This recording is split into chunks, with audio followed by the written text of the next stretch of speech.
We could just paint something else. Something wonderful. Evian is naive spelled backwards. Can you turn this up, please? Please? You won't be sorry. Thank you.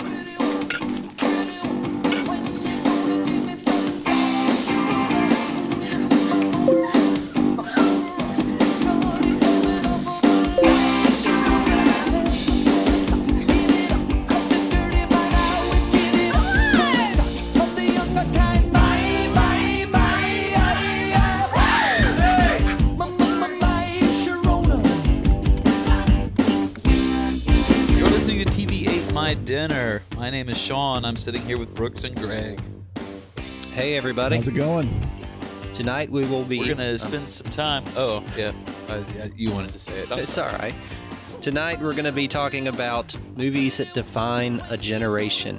And this idea was brought to us by Greg, who had an experience with someone talking about reality bites. Go ahead and share your story, Greg. Well, okay. I was... I work at a technical college, and there's a lot of older folks that work there. And I was talking to one of the ladies that worked there, and she's probably in her mid-50s, I'd say. And she was watching TV over the weekend and saw Reality Bites, and which I'm sure most people know. It's that movie came out very early 90s with Winona Ryder and Ethan Hawke. And I believe Ben Stiller directed that, didn't he? Yeah, old school Ben Stiller. Pre-cool Ben Stiller, in my opinion. Yeah. So anyway, she was talking about it, and she goes, does that movie really reflect your generation like they say it does? And first of all, I never really thought that Reality Bites reflected my generation. And second of all, no.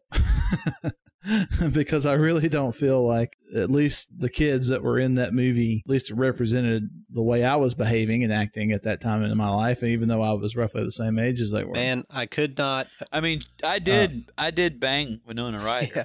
I mean, that's true. We all did but that. I don't feel that defined me. And Brooks banged Ethan Hawke, so I mean that goes without saying. Well, more like Ethan Hawke banged me. Let's be honest. He's pretty. Well, to be honest, we were all in the same bed, and I don't know who I was in.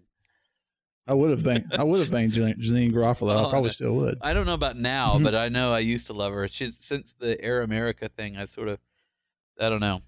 When people get too deeply political, I start to question their credibility. Well, you know me. That just makes it better for me. When it comes to Reality Bites, I'm glad that you feel that way, Greg, because I could not agree more. I've never liked that movie. And when it came out, it purported to represent our generation. That's why people think that now. That was the big thing. It's like the slacker movie representing the slacker generation. Oh, it bothered me from minute one. I've never liked it. I'm glad you agree. I have never seen this movie for this reason. Because you haven't seen Reality Bites? No, because I looked at it and I said, it looks crappy.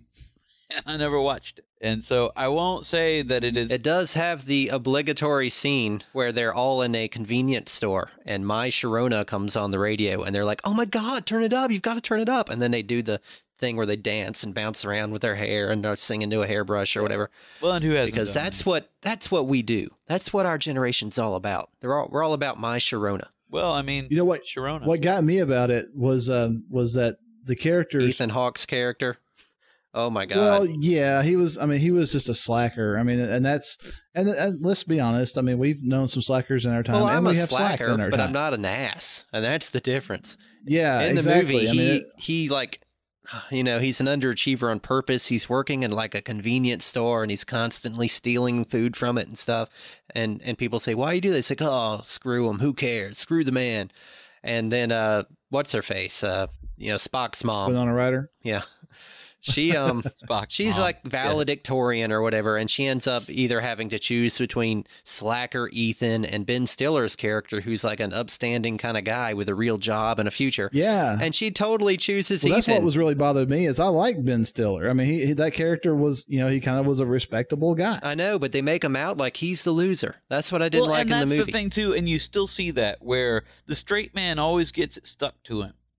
And that's always like that was the perfect stranger syndrome we were talking about when we were talking about sitcoms, where it's like you've got the weird cousin Balky character who's like so good-hearted that every moronic thing he does pans out. And then you've got like the realistic cousin Larry who's like, no, that's never going to work because we live in the real world. And he's always wrong. Always. Like the X-Files thing is like you could have David Duchovny believes that Santa Claus is the person that they're looking for in the case, and despite all evidence to the contrary, he will turn out to be right, because that's the thing. We look for that sort of standout character, oh no, he thinks outside the box. That guy's, he's different. So he must be right in all things, the right person. And in romantic sort of situations, it becomes worse. Oh, definitely. We need to find a way to defend the normal dudes, the Bill Pullman characters of the world. They're always getting ditched for the crazy slacker guy. Please listen to us. If you hear anything we're saying, Bill Pullman, who I'm sure you listen to our program. He's probably one of our 40 listeners. Stop making those roles. You're making everything look bad. You're making me not want to be a nice guy. Yeah, exactly. Go for Lost Highway. Go for the Zero Effect. Don't do that. Nice guy getting it stuck to. So anyway, I mean, the inspiration of this show was that, and it made me so mad that we have decided to dedicate our show to movies that did for us. And I think also, other generations, I can see movies from other generations that are considered representative. I wonder. But that movie reminds me of two different other movies, both by Cameron Crowe, actually. Are we going to start with our generation then, or are we going to start backwards and work our way forward? I think we'll start mostly with our generation. There's a couple other that I'd like to mention, but really we only have the credibility to talk about our generation, I think. Yeah, all right. But there are some other standout movies, I think, that being outside that generation, I think represent it to me. I would also like to talk about some other generational stuff because Sure, because I think, I mean, we have touched on other generations enough to know that, I don't know what kind of generations you're touching on, Greg. Well, Ethan Hawke's generation. Yeah. Apparently. Shave that goatee and we could get something going. Okay. It's going to be that kind of show, isn't it? So for us, for our slacker generation, the people, and it's hard to define a generation. How are we even going to define what our generation is? People that were graduated high school between this year and that year? I mean, how do you do that? Well, I think for me, it comes down to movies I saw when I was coming into being a young adult that made me think, oh, that's what I want. That's what I should be looking for.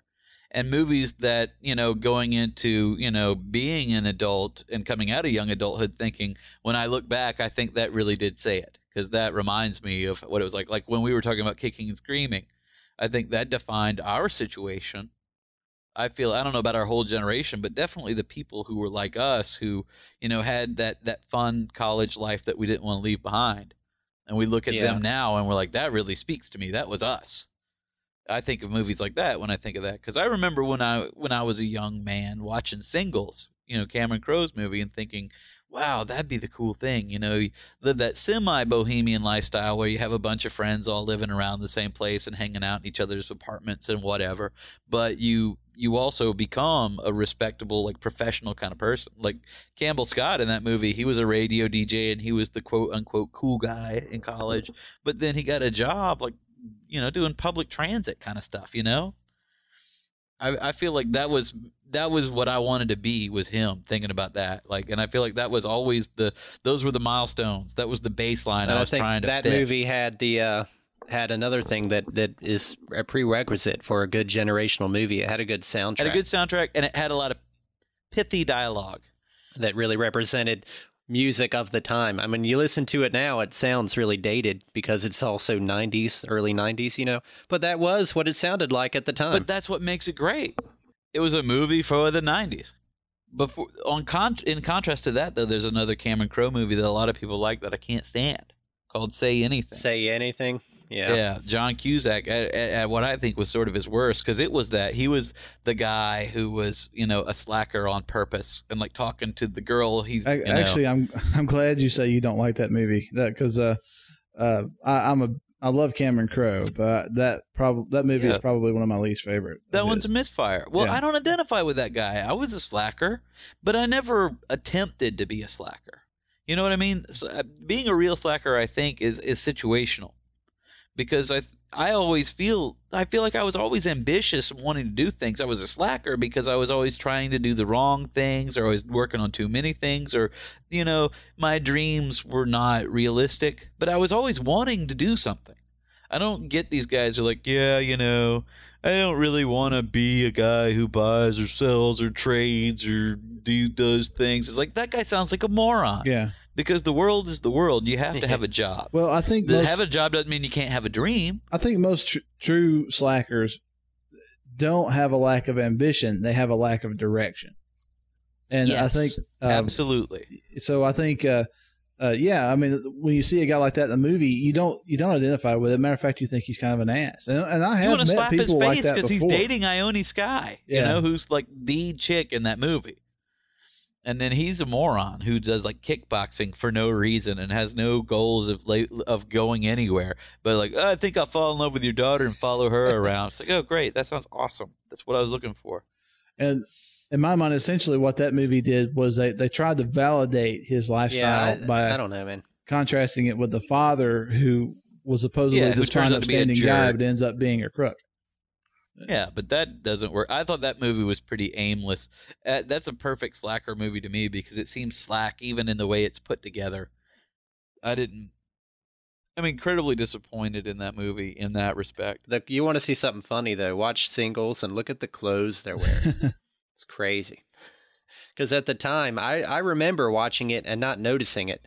The clothes, just thinking, okay, it's normal clothes, whatever. Return of grunge, you watch man. It now, and you're like, but that's what makes it great. And what's awesome about that, and what's weird when you watch Say Anything, is Singles. Matt Dillon's character in Singles is that guy, that total slacker guy, and she's talking about what a Renaissance man he is, and it cuts to like a scene of him silk screening his own band T-shirt.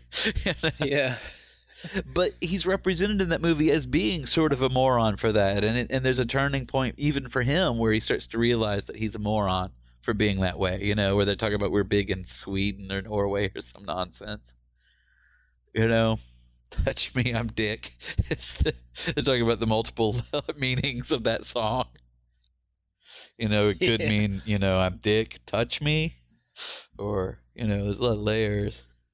And he does such a good job of lampooning without making him a complete caricature of lampooning that, because you at some point have been that guy or known that guy, but it's not in the Say Anything. They're sort of trying to promote that that's okay to be that way, and I don't like anything that promotes that idea that it's okay.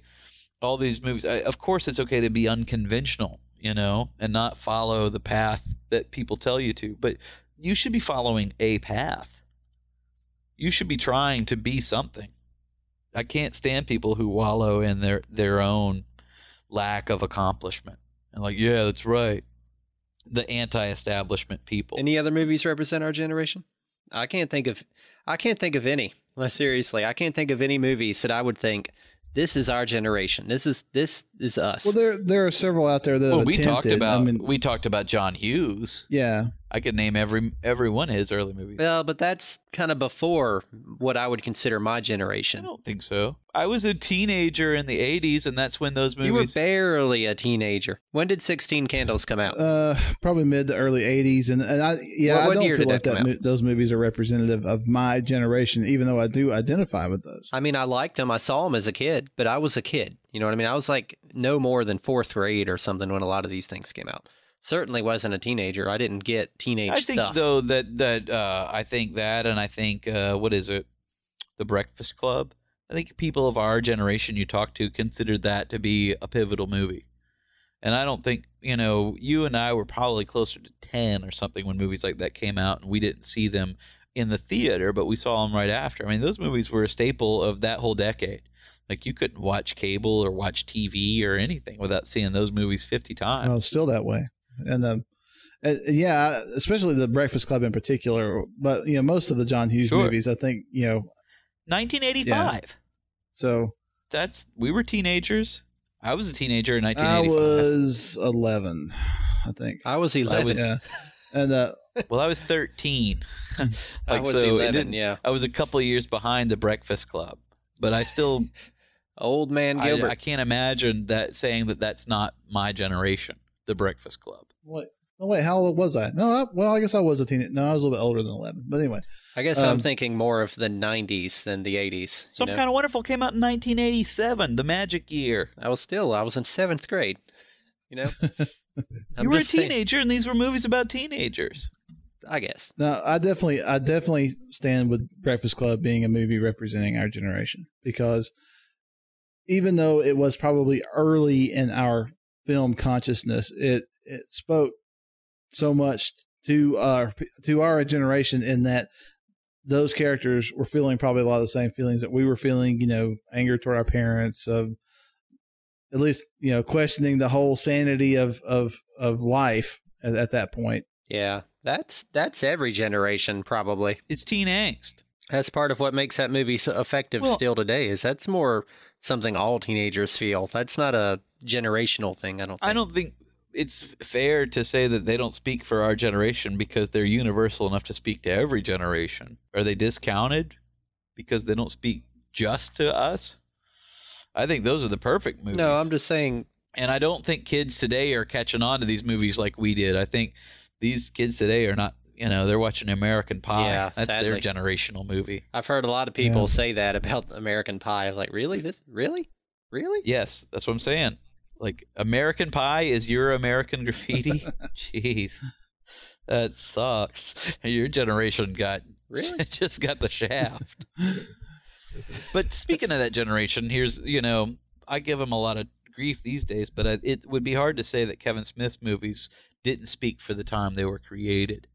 I think that's what makes him sort of irrelevant to me now, is I think he's still stuck in that time, and he's not capable of making movies that are relevant to a person my age now. I was going to mention him in saying that as much as I like to poo-poo on Kevin Smith, and we all know he deserves it in many ways, I would think Clerks in a lot of ways represents what our generation was, more than something like Reality Bites. I think if you mentioned Clerks or Mallrats, those are both movies that were not only a lot of fun, but also people of that time and place could really get into. Yeah, well, actually, Clerks was the movie I responded with when this question was given to me at work. I said, and I told this lady that probably the movie that would best represent us probably is Clerks, and not Reality Bites, because I would not argue with that at all if someone were to say that, because I think, especially at the time it came out being his first movie, and we certainly, after a while, it's sort of like Tarantino. A director has a certain shtick, and if they don't outgrow it, then you get used to it. And I think that happened with Kevin Smith the same way it did with Tarantino. But in those movies, those first movies, Clerks and Mallrats, and even when Chasing Amy came out, I felt like it was really important to myself at the time and the situations that I had been in, and I don't really relate to it at all anymore. But I think it's important that I related to it so much at that time. Like, I thought of that as a big movie, a pivotal movie to me. Yeah, I think those and now, it's not. Well, that's probably true. I mean, I guess different movies touch you at different times. I mean, as far as being relevant to your life, and like you were saying, Clerks was that way for me. Clerks and Mallrats were identified with very, very well during that time period. I was going to say that talking about movies that do that, that you identify with at a certain point in your life, there's one that I'm thinking of in particularly, and it's called Beautiful Girls. Have you ever seen that movie? Yeah. That's a good one. Timothy Hutton. Yeah, Timothy Hutton, directed by You Ted gotta love Demme, Timothy Hutton. before he OD'd. And well, that movie was kind of hit at about the time I was getting married, and yeah, and I identified with it very much because there was a lot of that, going home, seeing old friends, and old friends that didn't progress past moving out of town. And what are you trying to say? I'm saying that everybody that's ever left their hometown can go back to their hometown and find people that never left, and have jobs and have lives, and they're happy, but they just never left their hometown. So and it's sort of depressing. So their world, and from your point of view, it's kind of depressing because you think their worldview is so small that they've never been anywhere, they've never experienced anything, but a lot of times it's kind of good to go back to that in order to clear your mind and think about what you're going to do with the rest of your life. And that's kind of what this movie is all about. I really can't think of that many movies that I still, like I say, I keep coming back to this. I can't think of anything that I could tell somebody. I mean, Clerks is something I don't really relate to. I've known people like that, and I can see how it represents their generation and the motives of the characters. They're slackers, but it's not because they don't have dreams. It's just because they don't know what they want to do. You know, it's a complete difference in the John Cusack character. These guys, they don't know what they want to do. They're just kind of driftless. Yeah, which is I understand fine. that was me Everybody at that should age too. understand. But they have ambition. They know they want to do something, but they don't know what. They're looking for that. And they don't know how to get there. You know who else makes really good movies like that is Richard Linklater. Yeah. Like, obviously, he did Dazed and Confused, which is that movie to a lot of people. Yeah, which is, I would think, probably more for our generation, even though it takes place in the 70s. It's another example. It's just like Almost Famous. Yeah, I don't know people that grew up in the 70s that like that movie. Everyone our age loves it, though. Mm-hmm. They seem to relate to that. It was only set in the 70s, really, so to have that soundtrack. Yeah. Because the rest of the movie is all about the generation that he was writing it for, not the one he was writing it about. It's a strange movie because it makes you nostalgic for that time, even though I was an infant. I'm like, man, that was a fun time. Wait a minute, I wasn't around. What am I thinking? Yeah, the 70s were great. Oh, man. And he did Before Sunrise, which I liked a lot, which is an Ethan Hawke movie that I do like. Yeah, poor Ethan I do like Ethan Hawke. He is in some cool movies. I do like him.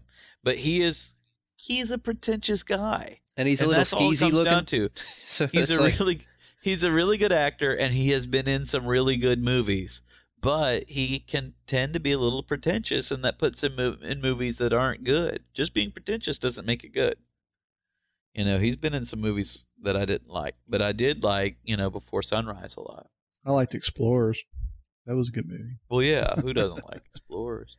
That's about the only Ethan Hawke movie I can think of that I like. Training Day. Training Day. I like Training Day. Training Day is better than Explorers. That movie was horrible. You got anything else on your list for our slack generation? I feel bad for 90s people that of our age that don't relate to that slacker thing, that are real country folks or go-getters or whatever, all these other kind of guys that have nothing to represent them. Well, I don't know about necessarily our generation. I mean, like I said, there's all kinds of movies that sort of reflected us. Empire Records, that kind of stuff. Empire Records, that's the one I was thinking of. And oh, man. Soundtrack movies. That's another one of those that makes you mad because you're like, is this what they think we are?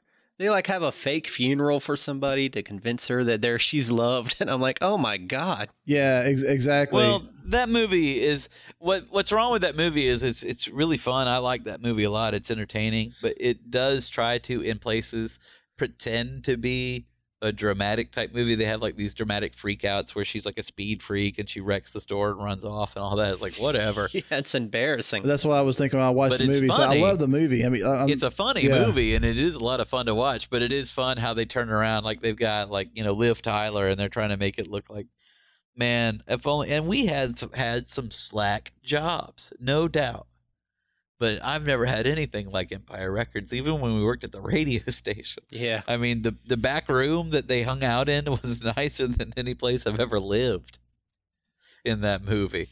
Like, all set design on that movie, awesome guys, but come on. I mean, I guess they weren't going for realistic so much. At all. Well, that's kind of what I came away with from that movie is like, man, I sure would like to work in that record store. I know, with those girls. You know, what made that movie obnoxious to me is that they went out of their way to try to represent what they thought was every stereotype that you can find. You have the goth chick who's constantly depressed and annoying about it. And has tried to kill herself. In real life, you would not want to hang out with that girl at all.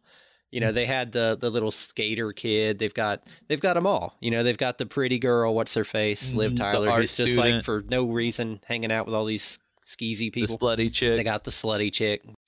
But yeah, I do not recommend that movie to anyone who wants to learn anything about us. It's fun, I guess. It's fun. But even that little... That is the danger where it's a good movie and it's fun, but you don't want people coming away thinking that's... And I've always been annoyed at coming up through Generation X. I've always been annoyed at anything with an X on it at all. Oh, yeah. The things that pretend to be Generation X. And there are a lot of movies that just put an X on it to sound cool. I give up on that immediately. I think those are called porns. What do you call me? Oh, yeah. This movie actually has 3 X's. This movie doesn't represent me at all. I've never had sex with 3 girls on a yacht.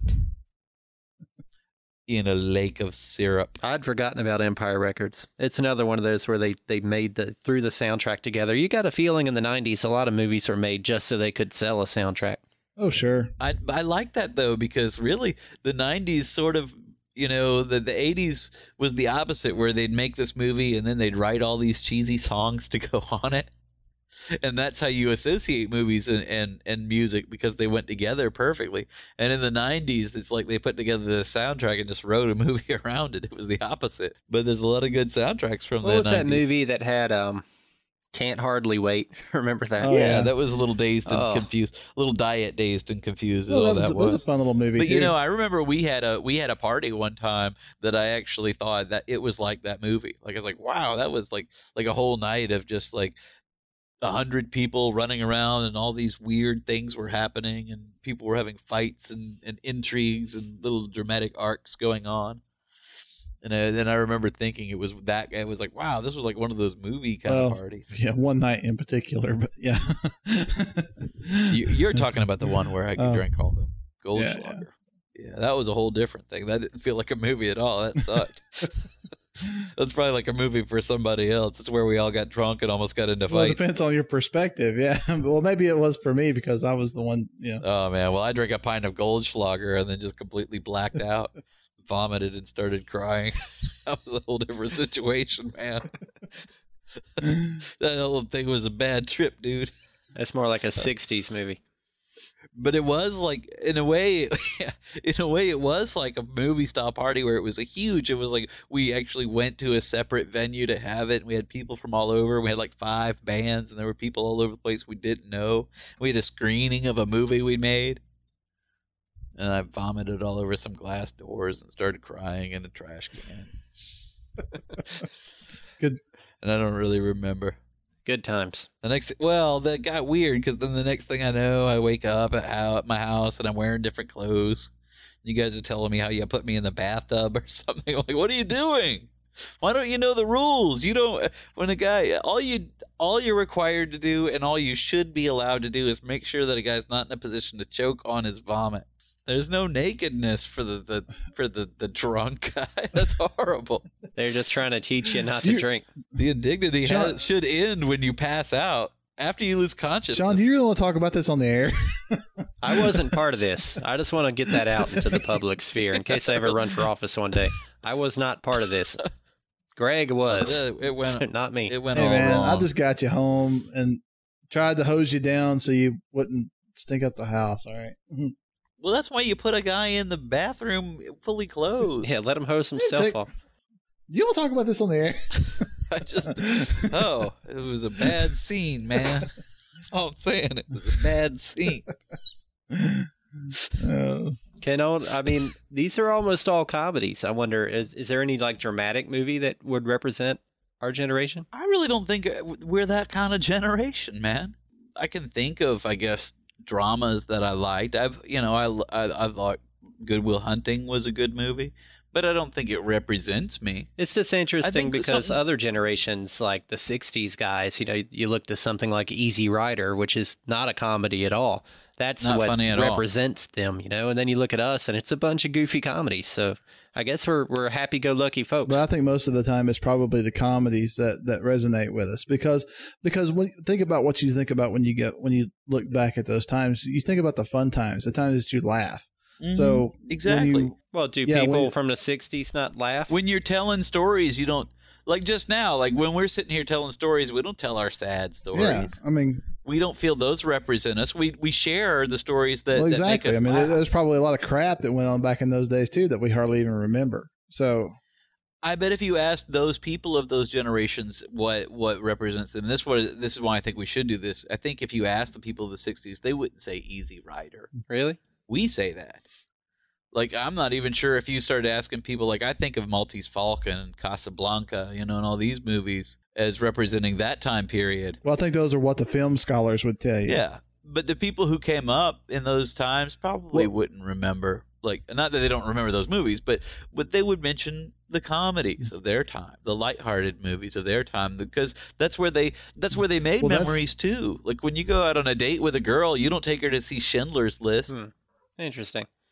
You take her to see something Well, fun. that's why I say that probably a movie that represents the 70s generation better than any is Smokey and the Bandit. And a lot of people laugh about that, including you guys. But the reason being is because that movie applies to everything. I know. I Just in that 70s show he was talking about. It's just that movie applies to everything. Yeah. Anyway, well, the reason being is because, I mean, when I hear my folks talk about what they did when they were young, it was all that. It was the cowboy boots. It was the drinking. It was the redneck stuff.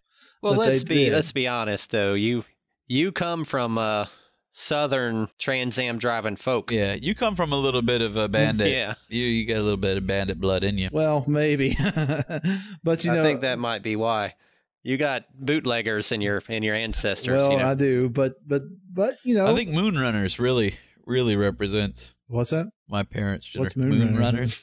I don't even know what that is. Let's just call Moonrunners our movie from the vault this time. Movies from the vault. Moonrunners, if you do get a chance to get this movie, surely it's on DVD somewhere.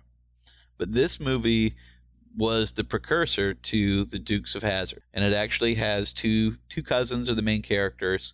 And they have an Uncle Jesse who is a bootlegger, and there is a Roscoe. Wow. Really? And they actually have the same narrator who says, blah, blah, blah. It's a little bit more serious because it's about actual, rum running. But, it's a 70s movie, and they're shooting like the flaming arrows and blowing up each other's stills and all this kind of stuff. And really? I didn't know that existed. Oh, wow, that's cool. I've never heard of this. Check it out, Moonrunners. If that's not a movie from the vault, then there just aren't any. It's kind of like the Magnum PI pilot that didn't have Tom Selleck in it. They did a TV movie. Is it available on DVD? I wonder. Yeah, wouldn't that be awesome to see? Yeah, I saw it one time. It was on some Sunday afternoon or something. It was Magnum PI all the way down to the lead character not being Thomas Magnum. He wasn't named Thomas Magnum, but he did everything that Thomas Magnum did. He drove the Ferrari. He lived on an estate in Hawaii. All that stuff. Why'd they call it Magnum PI if his name wasn't Magnum? Well, I think it was Dillinger in the movie, so it was a gun thing. But it was I guess they just when they decided to develop it for a television show, they changed the name. Interesting. That's fun tidbits. If you get a chance to see those, that's fun tidbits. So do you think American Graffiti? What you think people think that movie is representative of their generation when they of what, the 50s? I don't know. Or do we just in retrospect that's what we think? Because that was made in the 70s. It wasn't made in the 50s. Like it was a retrospective at that time, and that's where we get stuff like Happy Days, and that's where we get our conceptions of what the 50s the movie were like. took place in 1962. Well, the 60s, early 60s, before the anti-war movement and hippies and all that stuff. Sean. Yeah. Well, I'm just saying, if you want to speak true about it, that's the time period in which George Lucas came of age, I guess, was in the early 60s. The Wonder Years. Which was kind of probably the dying out period of the 50s, which is kind of what that movie is about, moving out of that small town 50s life into the big world. But I wish we could ask people what their movies, because, I think of stuff like I think of Jimmy Stewart, I think of the Philadelphia Story, I think of The Man Who Shot Liberty Valance, Rear Window, of movies that don't necessarily in story represent that, but I think about like actors that represent a time, like Humphrey Bogart represented a time. I wonder what those people. My family always talked about John Wayne. Everybody loves John Wayne. Oh yeah, oh no doubt. Yeah. Like that, if you talk about that's my dad's hero. Mm-hmm. And they'll quote John Wayne lines. We sort of missed out. John Wayne does have a lot of good movies and a lot of good lines, and we didn't even mention him during like the Beatdown episode. Not for spite, just because we didn't come up in that John Wayne generation. Which is kind of I like John Wayne movies. I've watched a ton of them. Oh yeah, if you ever watch a John Wayne movie, they're great, but it's not our generation's movies. It's not even our generation's idea of those generations' movies. Well, mainly because most of what he did were period pieces, but a lot of people identified with that character for some reason. John Wayne played John Wayne in every movie. He didn't really play any. Yeah, straight talk. They like that. Yeah, so he was like a cowboy. I don't know. Maybe movies are not necessarily representative. That there aren't any movies. Maybe there's just certain things that are representative of a generation. Maybe, because when you look back to the previous generations, what I find interesting is their action movies were war movies or westerns. They were all period pieces. It was only coming into our generation, the 70s into the 80s to now, where people started making action movies that were contemporary and of a certain type, you know, the Die Hard generation. Well, you had Bond films and stuff like that. Oh, yeah, that's true. And those were contemporary. But it seems like when people were even talking about action movies, like they're like, yeah, these are like the modern day westerns. It's like, yeah, but westerns were made in the modern day of the time, but they were still westerns. It's just funny how, you know, one generation has its idea, yeah. What about the kids today? What do they have? I mean, American Pie can't be the end-all, be-all of the, what are they even called? Generation Y, Generation Z, what are they? Who cares? They're called millennials. Generation, why not? At least that's what. They're actually unimportant. We're the last generation. There have been, like, by my estimation, in the last, what I would define as 2 generations, there have been about 12 defined generations in the news. It gets confusing, doesn't it? It's like, we're Generation X, and they've already run out of the alphabet. Like, how often has a generation come around? Every couple of years? Well, that's what I was saying before. They're like, we're calling them Generation RX because they're all hooked on prescription There is drugs. something to be said for this, though, this confusion, because, like, I consider myself a Generation Xer, I guess. We're sort of on the tail end of that, I Can think. I just interject for one second? I'm flipping around on the internet here, and I'm on VH1.com on the I Love the 90s website. And when they're talking about movies, the little picture that they have beside of it is Winona Ryder from the cover of Reality Bites. Well, there you go. That's all you need to know. You heard it on VH1 first. Yeah, so it must be true. Mm-hmm. The absolute definers but of hip. there is a difference in, like, me and my younger friends. There will be things that I'll talk about that they'll just look at me like they have no idea. And then I'll mention it to you guys, and you know. So somewhere there's a dividing line. I'm curious how that happens. But I think there's closer to a 10-year difference. Like, I feel like our generation probably had more starkly defined things because it's hard for people who didn't grow up thinking there was going to be a nuclear war to understand what it was like for us to be kids. And I was just having this conversation with a friend of mine about how kids today don't seem to be very serious about safe sex and sexually transmitted disease, where it seems like people from our generation were terrified. And it's because we came up in that time where that was the big explosion, where that's all you heard about. And that paranoia was set in. And kids today, it's just one more thing that people complain about because it's like it's right up there with global warming. It's like there's a crisis every day, and they don't get it. It's not defined for them. It's like, you don't understand. We thought there was going to be a nuclear war, or we were going to get AIDS. We didn't know which. Possibly both. Yeah, I didn't know. Yeah, we thought we might get nuclear AIDS. We didn't know. All I know is I dug a hole in my backyard. I don't even know what the hell I was building. So what are the it kids for. today, though? What movies? Because this should be an easy thing to figure out. It's stuff that's out right now, right? Is there anything that... What makes them laugh? What makes them scared? That's what I don't get about them. Like, that's why all these movies about torture are coming around, because these kids are don't have any defined fears, so you just have to talk about cutting people up. Or movies like Saw, which I just don't think are that good, but they seem to eat it up. They seem to love it.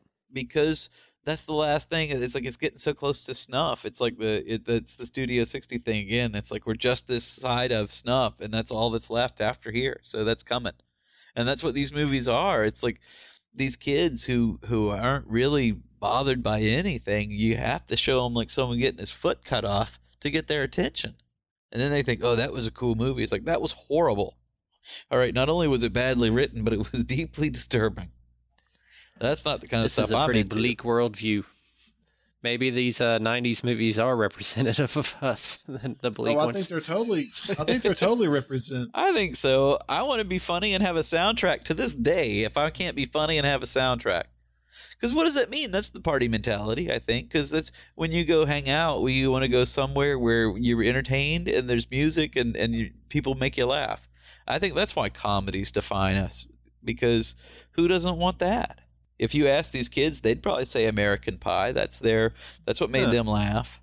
The people in American Pie, they're just wearing like normal clothes. It'll be interesting to see what looks to me like normal clothes. It'll be interesting to see 10 years from now if we look back on that and go, whoa, what is he wearing? Good Lord. That's true, because I remember thinking in the 80s that, the 80s were pretty straightforward, that they weren't going to be like the 70s. Yeah, the 70s were the crazy bell bottoms and stuff. That the 80s were going to be a universal generation. You'd be looking back and be fine. Now you look back at the 80s and you're like, holy God. It is so interesting. What's going on?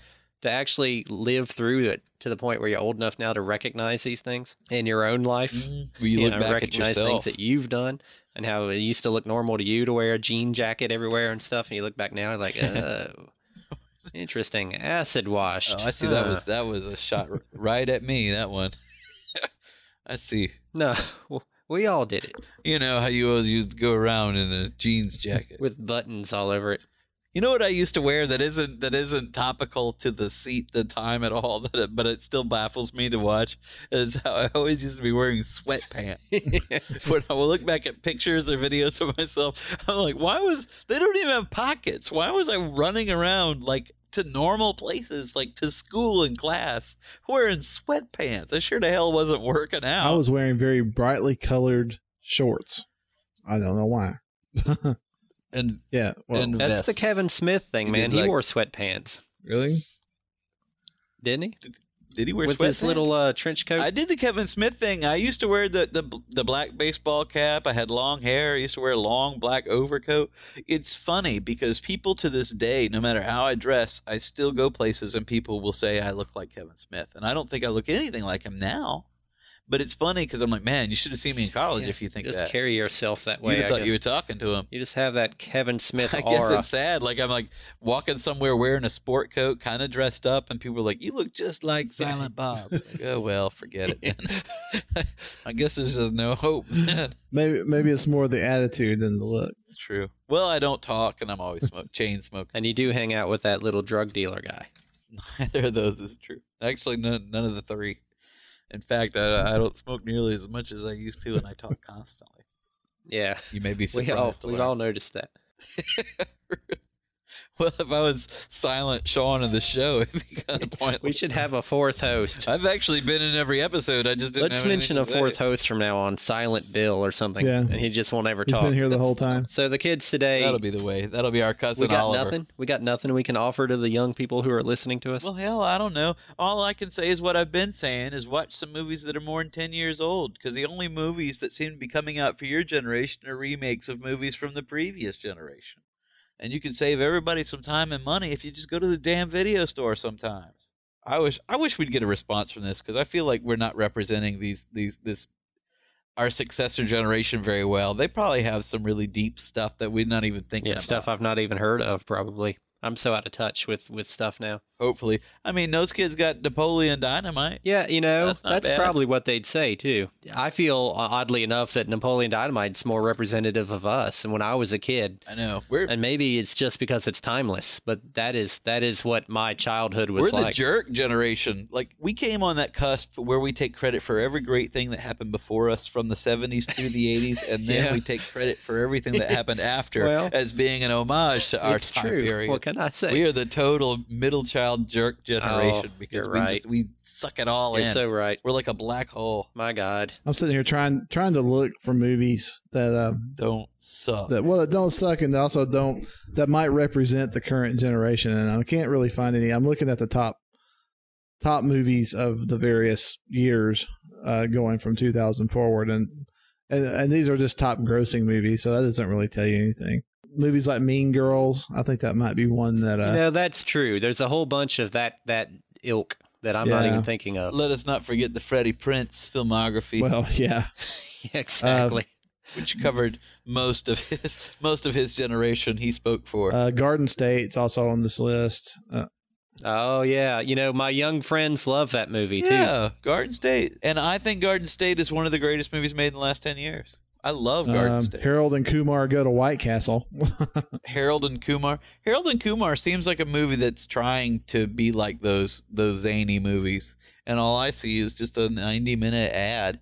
I mean, I thought about this before. Like, that I'm so offended by Harold and Kumar go to White Castle, but one of my favorite movies is Breakfast at Tiffany's, and somehow that's credible to me. So it's quite possible. I don't know what I'm talking about. I don't think Tiffany's had anything to do with that, though. That's the difference, you know.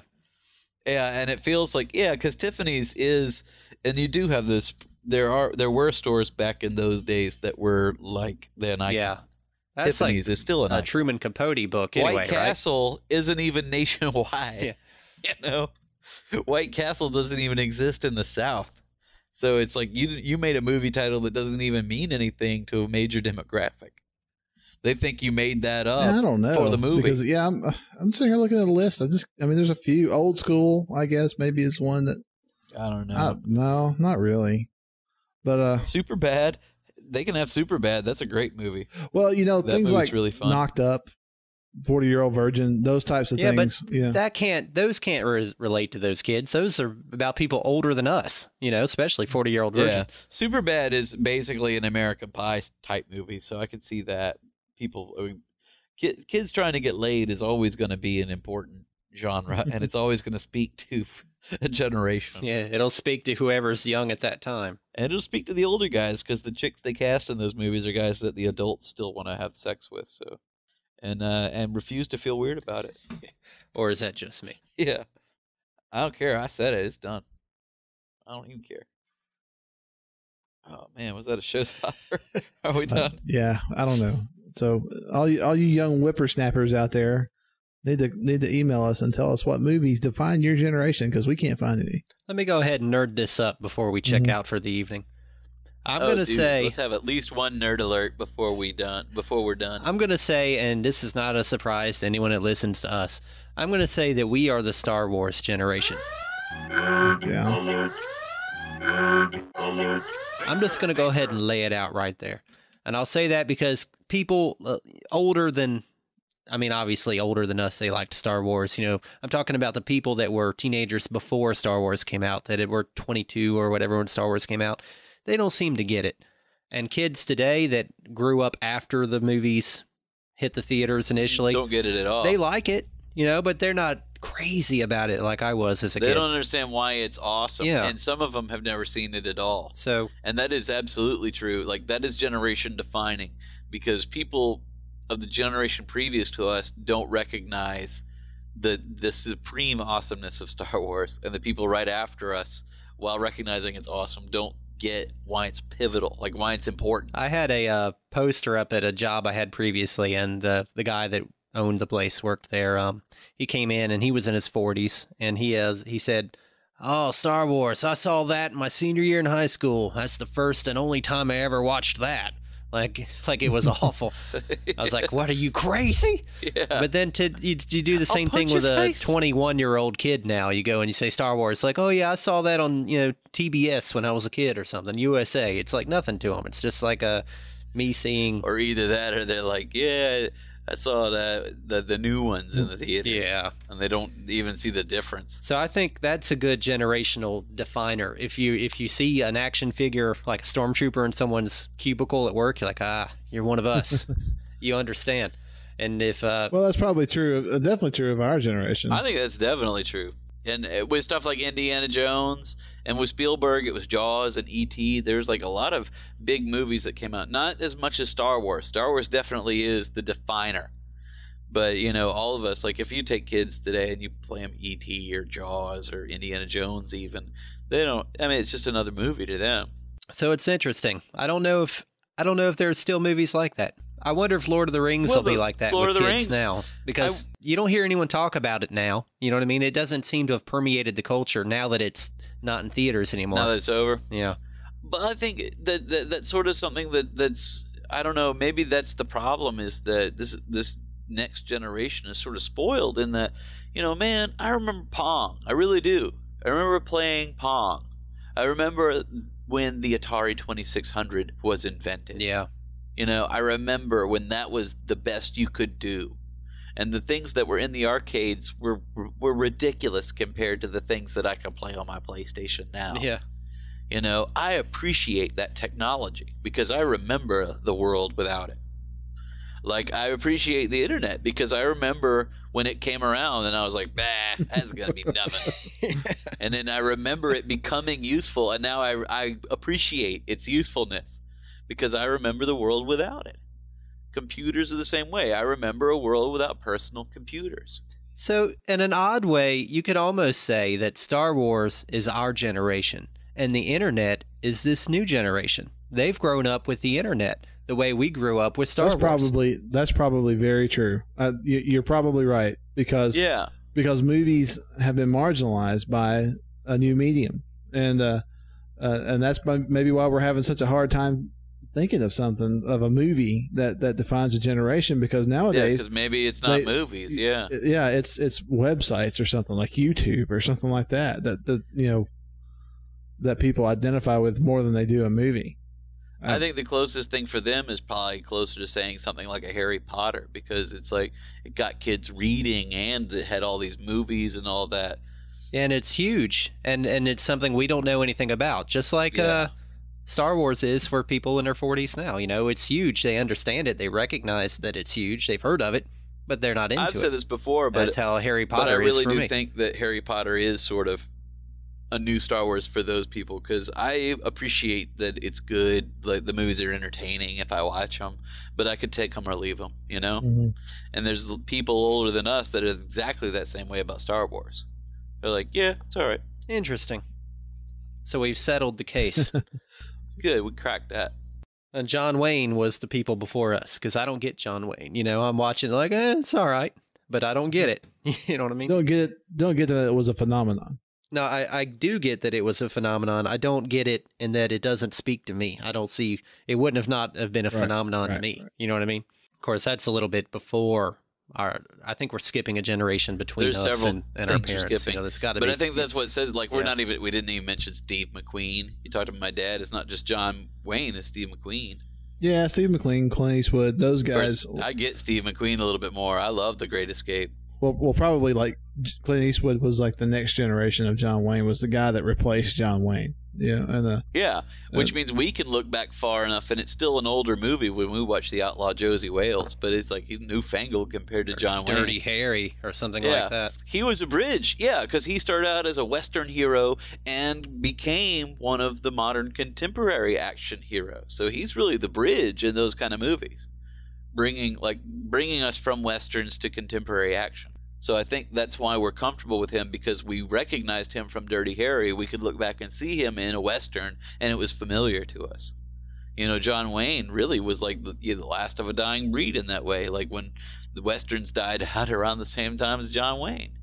He didn't go do some other kind of movie. Maybe they didn't have a movie that represented the 60s generation. Maybe that was more of a music thing, like Jimi Hendrix and stuff represented that. We have movies because movies were huge during our lifetime. Well, that's true. And now the kids today have moved on to different things. If you listen to this show, what do we talk about all the time? We always talk about it. Much as I want us to branch out sometimes, even when we have a specific topic, it's always movies and TV, because that was our generation, movies and TV, especially movies.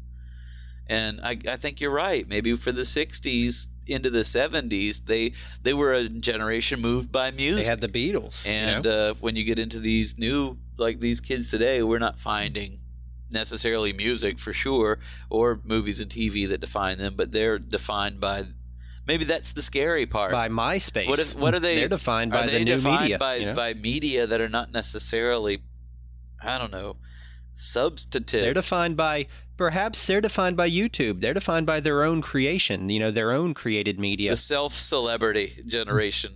Yeah. That's why they're so fascinated with reality TV, because it's like, that's, if you look on YouTube, what is it always? It's reality shows. Kids filming themselves doing nonsense, and they have to have people watch it. Interesting. Well, we're going to be careful. If we're not careful, we're going to come off sounding like old fogies. I like that we've cracked. Well, so I guess what we've learned is that by asking what is the movies that define certain generations, we're kind of asking the wrong question. We're showing our age. Yeah, exactly. So I guess we should be talking about, what phenomena and media, I guess, defined a generation. I mean, I guess you could even maybe for like the Depression era, you could even think of radio as being something like that. Sure. Yeah. So there we go. Interesting. We'll have to do this again. Yeah, that was cool. Yeah, I feel like we've learned something and taught something tonight.